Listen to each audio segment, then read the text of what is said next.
Hello friends, how are you? Hope you're well.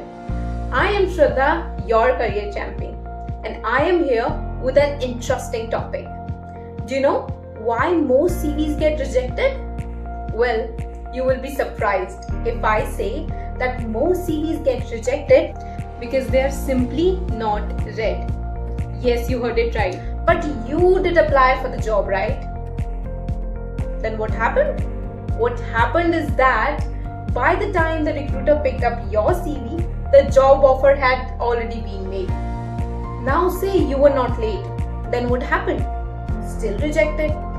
Yes, because here are the reasons.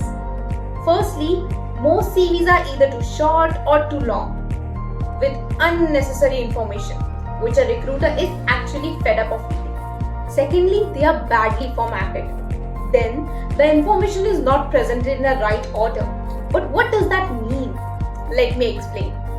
Say you go for shopping and have a bag full of branded clothes that you always wanted to buy.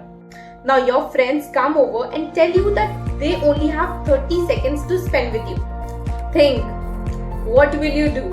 Which clothes will you show them? I want you to tell me in the comment below, okay?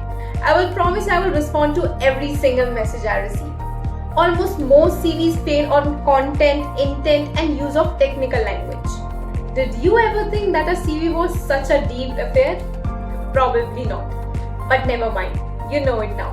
So stay tuned. We are going to fix these issues and find a solution to these problems in my next video. If you have had a recent rejection, let me know what was the reason in the comment section. And don't forget to subscribe and press the bell icon to get a notification.